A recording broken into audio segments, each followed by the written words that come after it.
यही वो दो लफ्ज़ हैं जो बोलने के बाद कहा यह जा रहा है कि आप दंगा भड़काना चाहते हैं और आपको जेल में रखा जाएगा।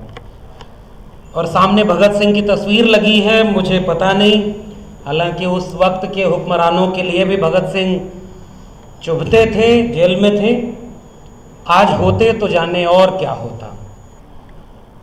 आखिरी पत्र लिखते हुए उन्होंने एक उम्मीद की थी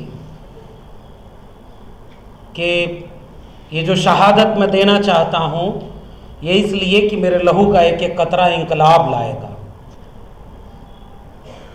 पता नहीं वो इस बात को बहुत दूर तक नहीं जानते रहे होंगे कि आज़ादी का अमृत महोत्सव वो जब मुल्क मनाएगा उस समय इंकलाब शब्द भी जेल में जाने के लिए काफ़ी होगा। हम इस दौर में हैं और प्रोफेसर साईं बाबा या इस तरह के जितने भी लोग हैं, मसलन प्रोफेसर साईं बाबा को इस समय अपनी कक्षाओं में होना चाहिए था, अपने विद्यार्थियों के साथ होना चाहिए था, अपने शोध को, किताब को, किसी लेख को लिखते हुए इस मुल्क की बेहतरी के लिए कुछ बतौर प्रोफेसर कुछ अपना योगदान देने का जो मौका सौंपा गया था उसे निभाते वो, मगर आज वो सलाखों के पीछे। प्रोफेसर हैनी बाबू अपनी कक्षाओं के विद्यार्थियों के बेहद प्रिय थे, जन आंदोलनों की आवाज़ थे, और चाहे वो रोस्टर आंदोलन हो या विश्वविद्यालयों में रिजर्वेशन की लड़ाई हो, उसमें भी बहुत मुखर होकर के आगे खड़े होते थे। और आज उन तमाम जगहों से हटाकर जेल में बंद कर दिए गए। मुझे लगता है कि निजी तौर पर इन लोगों का नुकसान तो है। उमर खालिद के जेल में होने का, तमाम शोधार्थियों के, सामाजिक कार्यकर्ताओं के जेल में होने का उनका और उनके परिवार के लिए बेहद अफसोसजनक हालात तो हैं। ये वही समझते हैं कि उनके घर में लोग कैसे इस बात को कबूल कर रहे होंगे, हर दिन कैसे उन पे क्या क्या जुल्म सितम एहसास होता होगा, जब ये जिन पे गुजरती है वो ज़्यादा बेहतर समझते हैं। मगर ये निजी नुकसान से ज़्यादा मैं बतौर समाज का, बतौर राष्ट्र का नुकसान देख रहा हूँ। वो जिन्हें प्रोफेसर, डॉक्टर, इंजीनियर होना चाहिए, वकील होना चाहिए, कैंपस में अपने मुल्क की बेहतरी के लिए डिबेट करता हुआ होना चाहिए, वो सलाखों के पीछे हैं। और बहुत से ऐसे लोग जिन्हें सलाखों के पीछे होना चाहिए वो इस मुल्क के हुक्मरान बने बैठे हैं। विडंबना यही है। और अभी जब हम यहां बात कर रहे हैं, उत्तर प्रदेश के एक नेता हैं आजम खान, वो भी खान है, आजम नाम है उनका, तो वो हेट स्पीच के मामले में अब जेल जाने के लिए आज उनको सजा सुनाई जा रही है कि उन्होंने चुनावी भाषण में हेट स्पीच की और एमपी एमएलए कोर्ट ने उन्हें सजा सुनाने की आज ही तारीख दी है। और बहुत सारे एमपी एमएलए प्रमोशन पा रहे हैं ताकि अगली बार और ज्यादा हेट स्पीच दें, नए स्लोगन ले आए। देश के गद्दारों वाला स्लोगन पुराना हो गया, गोली मारो, जूता मारो, अब इससे बात नहीं बन रही। सामान खरीदवाने की मनाही जो कर रहे हैं कि मुसलमानों से इस मुल्क में सामान मत खरीदो, इससे भी बहुत कुछ नई बात बनी। तो प्रमोशन मिल रहा है उनको कि और कोई नया स्लोगन आप रेज करो, ताकि वो 30 सेकंड की रील्स से लेकर के व्हाट्सएप पर गांव-गांव तक वो जो जहरीले नफरत के संदेश फैलाए जा रहे हैं, जिससे इस मुल्क को पूरी तरह तबाह किया जा रहा है, वो और अच्छे से फैलाया जा सके। तो जेल में कौन जा रहा है? आज हम लोग यहां पर इकट्ठा हुए हैं और अभी प्रोफेसर सरोज गिरी ने और उसके पहले कोलिन गंजोलिस ने बहुत तफसील से इस पूरे मुकदमे की बारीकियों को हमारे बीच में रखा, पृष्ठभूमि को रखा, प्रोफेसर सरोज गिरी तो अभी एक बात कह रहे थे कि ऐसा नहीं है। कुछ लोगों को ऐसा लगता है कि इस समय सरकार बीजेपी की है, इसी का विरोध कर लो, देश बच जाएगा, गोया इसके पहले बचा रहा हो। तो इनकी चिंता थी कि अगर ये नहीं होंगे तो कौन होगा। नए नए लोग तैयार हो रहे हैं सर। पहले कोई एक देवता को मानेगा, उसका मंदिर बनवाएगा, तो दूसरा कोई आईआईटी रिटर्न भी आएगा और वो कहेगा नोट पर इनकी तस्वीर लगा दो, इकोनॉमी सुधर जाएगी। तैयार हो चुके हैं लोग, पढ़े लिखे लोग, और उनको ये लग रहा है, उनके प्रवक्ताओं को लग रहा है कि हम तो बीजेपी को काटने के लिए उनसे ज्यादा कट्टर हिंदू बन गए, अब बीजेपी विरोध करके दिखाए। उनका क्या, जो इस पूरी डिबेट में है ही नहीं। तो तैयार हो गए हैं लोग, और बहुत संभावना है कि बहुत जल्दी वो राष्ट्रीय पार्टी का दर्जा पा जाएं। बहुत जल्दी पूरी मेन स्ट्रीम मीडिया ये दिखाने लगेगी और पूंजी उनके पीछे से ये कहने लगे कि नहीं नहीं, वाकई देश में बहुत माहौल खराब है, अब एक नए ईमानदार, कट्टर ईमानदार, ईमानदार से काम नहीं चलेगा, कट्टर ईमानदार, कट्टर देशभक्त को अब इस मुल्क को सौंप देना चाहिए। और इसलिए मैं इस बात से पूरी तरह सहमत हूं कि हम लोग कहीं ऐसा तो नहीं कि कुछ चंद व्यक्तियों या किसी पार्टी या संगठन का विरोध करने लग जाएं, इससे खतरा नहीं टलेगा। हमें उस प्रवृत्ति का विरोध करना है जिसकी वजह से उस कुर्सी पर जो भी बैठता है वो दलित, पिछड़ा, आदिवासी, मुसलमान, गरीब, कमजोर, मजलूम विरोधी हो जाता है। उस प्रवृत्ति का विरोध अगर नहीं किए तो आज साईं बाबा जेल में, कल कोई और हो। और इसलिए कॉलिन कह रहे थे अभी कि न्यायपालिका, अब क्या हो उस पर बात की जाए।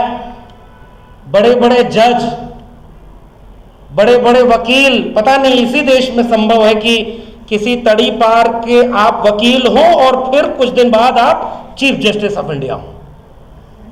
It's happen only in India. और उसके बाद 4 जज निकले थे, प्रेस कॉन्फ्रेंस किए थे कि लोकतंत्र खतरे में है, हम 20 साल बाद आने वाली पीढ़ियों को क्या जवाब देंगे अगर आज ये प्रेस कॉन्फ्रेंस नहीं किए। उन्हीं में से कोई एक व्यक्ति जाकर राम मंदिर का फैसला सुनाया और अगले दिन राज्यसभा की शपथ ले लिया। कहां गई वो नैतिकता जिससे हम कभी कभी उसके बीच से ऐसे ऐसे स्वर सुनाई देते हैं कि वो बहुत अच्छे लगने लगते हैं कि जुडिशरी खत्म नहीं होगी, कुछ जज निकल के बाहर आए। और इस समय क्या हो रहा है, और मतलब सोचिए ना, संस्थाओं को इतना कमजोर कर दिया गया है कि दिन रात टीवी पर बैठकर दंगाई नफरती डिबेट करने वाला एंकर जिस दिन सरकारी प्रवक्ता से एक लाइन पूछ दे उसको वाहवाही मिलने लगती है कि देखो ये कितना अच्छा पत्रकार है, हम यहां पहुंच गए। बाकी वो दिन रात इसी तरह, कई बार ऐसा तो नहीं कि हम लोग शायद अपने को खुश रखने के लिए, अपने को दिलासा दिलाने के लिए इस तरह के आयोजन कर रहे हैं।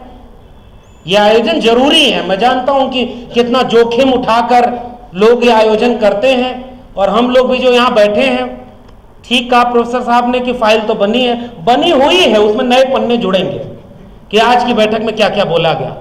जी हां, इस बैठक में यह सवाल पूछा जा रहा है कि आपकी न्यायपालिका पर हमें भरोसा कैसे हो बतौर देश का नागरिक, जिस न्यायपालिका में कोई रिजर्वेशन नहीं। आज तक इस देश में रिजर्वेशन को गालियां कितनी दी गई। अच्छा, जिसको गाली पड़ती है ना, उससे पूछिए कि उसके ऊपर क्या गुजर रही है। और अलग अलग समय में अलग अलग लोग निशाने पर रहते हैं, और वो लोग आज ये कह रहे हैं कि जुडिशरी में कोलिजियम सिस्टम नहीं खत्म होना चाहिए।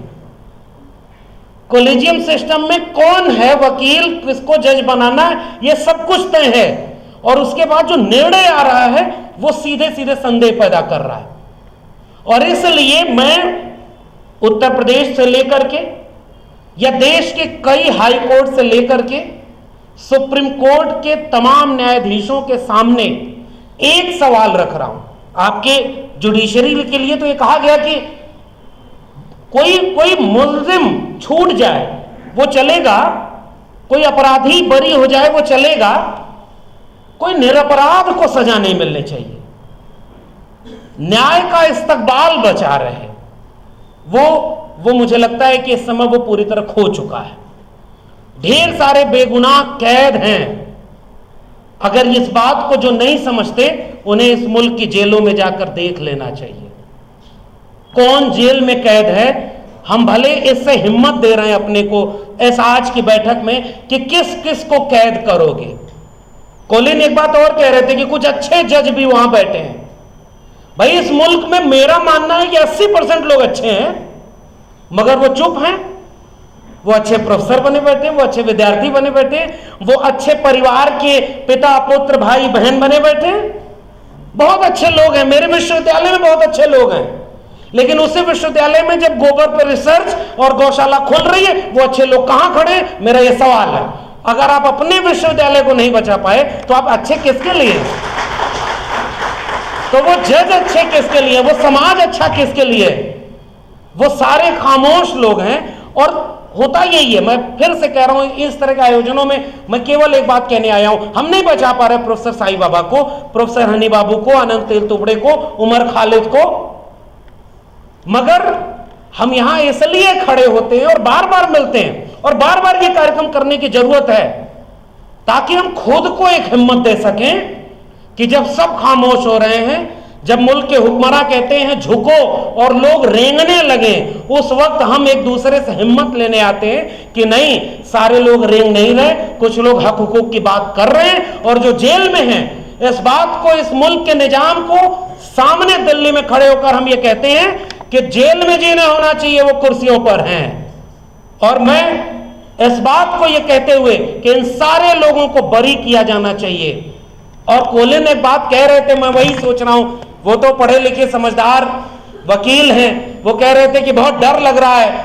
मैं तो बार बार कहता हूं, इंदिरा गांधी आज होती तो पछताती कि हमने घोषित इमरजेंसी क्यों लगा दी इस देश में। सब कुछ अच्छे से चलते रहने के बाद भी हम दमन करने में कामयाब हो सकते हैं। कोलिन कह रहे थे कि अब इस मुल्क में संविधान सम्मत बातें करना भी खतरे से खाली नहीं है। बिल्कुल ठीक बात है।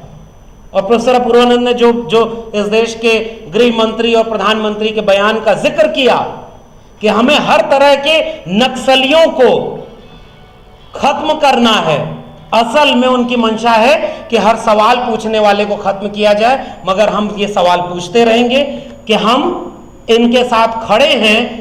और इस देश के आम आवाम, और मैं बिल्कुल सहमत हूं कि इस मुल्क के आम आवाम को इस बात को समझाने की जरूरत है कि जो जेल में हैं वो बुरे नहीं, वो आपके लिए लड़ रहे हैं। क्योंकि कल जो जेल में थे वो आज हमारे नायक हैं। कल जिनको जेल में डाला गया, जिनको फांसी पर लटकाया गया, वो आज हमारे नायक हैं। और जो माफी मांगते थे उनको लाख कोशिश कर लो, माफी मांगने वाले कभी नायक नहीं बन पाएंगे। आज आपकी सत्ता है, आप किसी को भी नायक बना लो, मगर जो हमारे हिस्से की लड़ाई लड़ रहे हैं, हम उनके लिए बोलने आए हैं। और उससे बड़ी बात, हम अपने लिए बोलने आए हैं। और हम चाहते हैं कि इन सभी बंदियों को तत्काल रिहा किया जाए ताकि ये मुल्क और इसके आईन को बचाया जा सके। बहुत शुक्रिया।